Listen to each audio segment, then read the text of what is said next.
Prince sir, आपको क्या हुआ? आप ठीक तो हैं? डॉक्टर प्रिंस को उन्हीं के टेबल पर सिर झुकाकर बैठे हुए देखकर उनके कंपाउंडर राजन ने कहा, हाँ ठीक हैं। बड़ी मुश्किल से प्रिंस ने सीधा होते हुए कहा, पर मुझे लग रहा है कि आपकी तबीयत ठीक नहीं है। नहीं नहीं, मैं ठीक हूँ। प्रिंस ने राजन की बात काटते हुए कहा, तुम ड्राइवर को बोलो गाड़ी निकाल लाए। अब कोई पेशेंट नहीं आएगा तो मना कर देना।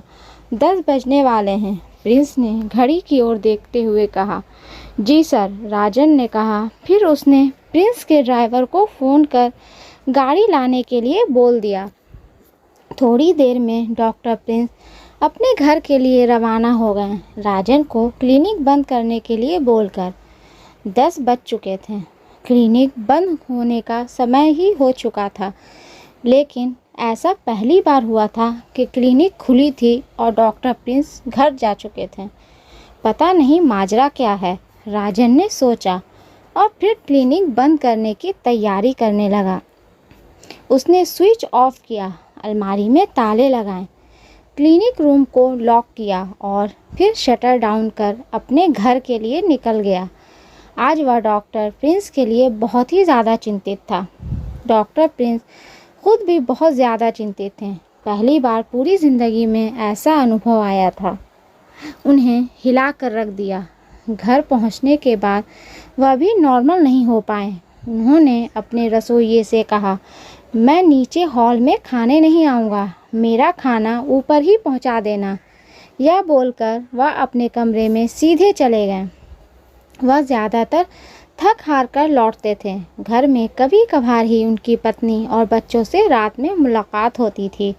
वह ज़्यादातर अकेले खाना खाते थे और थोड़ा टहलने के बाद वह दवा लेकर सो जाया करते थे।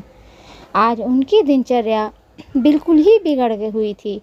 प्रिंस अपने कमरे में आने के बाद कपड़े बदलकर अपने बेड पर लेटकर टीवी ऑन कर दिया। लगातार कई चैनल बदलने के बाद उनकी नज़र एक टीवी सीरियल पर रुक गई। यहाँ गौतम बुद्ध की कहानी दिखाई जा रही थी। गौतम बुद्ध के तत्व विचार में प्रिंस 2 पल के लिए खो से गए। उनके विचार को सुनकर मन की आंखों से लगातार आंसुओं की धारा बहने लगी। उधर राजन से रहा नहीं गया। उसने सिमर यानी डॉक्टर प्रिंस की पत्नी को फ़ोन कर सारी बातें बता दी। उसने फ़ोन पर कहा, साहब की तबीयत ठीक नहीं है। आज वह खोए हुए से थे। सिमर को यह पता नहीं था। वह हैरान रह गई। उसने कहा, मैं पूछ कर आती हूँ। वह दूसरे कमरे में टीवी देख रही थी। सिमर प्रिंस के कमरे में आई। उसने देखा प्रिंस टीवी को देख रहे हैं और उनकी आंखों से आंसू बहते जा रहे हैं। सिमर को कुछ समझ नहीं आया, आखिर हुआ क्या है। वह प्रिंस के बगल में आकर बैठ गई। उसने लाइट ऑन किया और प्रिंस के हाथ पकड़कर बोली, क्या बात है डॉक्टर साहब, आपकी आंखों से आंसू क्यों आए? प्रिंस संभल नहीं पाए। अपनी पत्नी का प्यार पाकर भरभरा कर रोने लगे। उन्होंने कहा, सिमर, वह लोग मुझे मार डालेंगे। क्या हुआ डॉक्टर साहब, कौन आपको लोग मार डालेंगे? आप किससे क्यों परेशान हो रहे हैं? बताइए, क्या बात है? उनके बालों पर हाथ फेरते हुए बोली। प्रिंस थोड़ा घबराते हुए बोले, सिमर, तुम्हें याद है करीब 4 दिन पहले कुछ लोग घर आए थे? हाँ हाँ, मुझे याद है। वह लोग कह रहे थे कि कुछ ज़रूरी काम है। वह लोग चाहते हैं कि मेरे अस्पताल में एडमिट गोगा जी को मैं स्लो पॉइज़न देते जाऊं। क्या? सिमर ज़ोर से चीखती हुई बोली, वही गोगा जी जो सोशल वर्कर?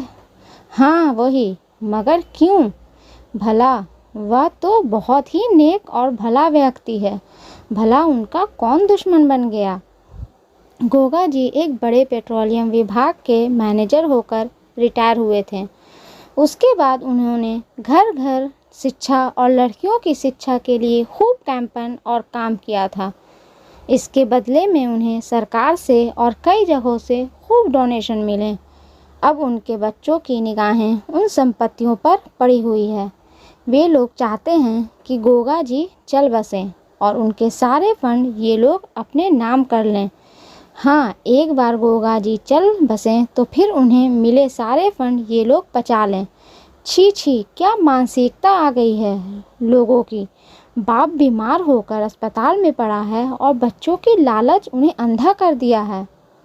प्रिंस मरे आवाज़ में बोले, उन लोगों ने मेरे इनकार करने पर मुझे जान से मारने की धमकी दी है। भला ये भी कोई बात है? सिमर तैश में बोली। सिमर, मैं यह कैसे कर सकता हूँ? मुझे नोटों की गड्डियाँ पकड़ा रहे थे। जब मैंने मना कर दिया तो मुझे अनाप शनाप गालियाँ देकर पुलिस केस में फंसाने की बात कर रहे थे। यहाँ तक कि मुझे जान से उनकी बात काटते हुए सिमर गुस्से में बोली, अरे ऐसे कैसे हो सकता है? एक व्यक्ति अपाहिज होकर अस्पताल में आपके विश्वास पर बेसुध पड़ा है, उसकी जान बचाने की छोड़कर आप उसे जहर दे दीजिएगा। भला ऐसा भी आघात कोई कर सकता है? आखिर हमारी भी तो मौत आएगी, तो हम ऊपर जाकर ईश्वर को क्या जवाब देंगे? यही बात सिमर, मैं अपनी ही नज़रों में गिर गया। मैं ऊपर जाकर अम्मा बाबूजी को और अपने भगवान को क्या जवाब दूंगा? आज रात में उन लोगों का फ़ोन आएगा, हाँ या ना में जवाब देना है। अभी दोनों पति पत्नी आपस में बातें कर रहे थे, तभी प्रिंस जी का फ़ोन घनघना उठा। प्रिंस जी ने फ़ोन उठाते हुए कहा, उन्हीं लोगों का फ़ोन है। कहते हुए उन्हें फ़ोन उठा लिया। उधर से आई बात का जवाब देते हुए प्रिंस जी ने कहा, आप लोग पूरी तरह से ही मुझे गलत समझ लिया है। मैं वैसा व्यक्ति नहीं हूँ। मैं अपनी आत्मा को नहीं बेचूंगा। कभी भी मैं गोगा जी को जहर नहीं दे सकता। मैं कौन होता हूँ? किसी की जान लेने वाला। मैं एक डॉक्टर हूँ, प्राण दान देने वाला। जब तक मैं रहूँगा तब तक मैं गोगा जी की जान बचाने की कोशिश करूँगा। या आप लोग उम्मीद छोड़ दीजिए, मैं आप लोग के पाप में भागीदारी करूँगा। यदि आप लोग मुझे परेशान करेंगे तो फिर मुझे पुलिस की मदद लेनी होगी। गोगा जी के बच्चों ने धमकी देते हुए कहा, तुम्हें अपनी आत्मा की बड़ी चिंता है। चलो, हम तुम्हें तुम्हारी आत्मा को मुक्ति दे देंगे। प्रिंस और सिमर जी ने पुलिस को इन्फॉर्म किया। पुलिस ने हर संभव मदद करने का विश्वास दिलाया। दूसरे दिन डॉक्टर प्रिंस अपने क्लिनिक में बैठे थे, तभी 4 नकाबपोश उनकी क्लिनिक में घुस आए और धड़ाधड़ उनके ऊपर गोलियों की बौछार शुरू कर दी। डॉक्टर प्रिंस मृत होकर गिर पड़े। यह खबर शहर में आग की तरह फैल गई थी। प्रिंस और सिमर जी ने पुलिस को पहले ही इस खतरे से आगाह कर दिया था, इसलिए सभी लोगों की स्थिति का पता था।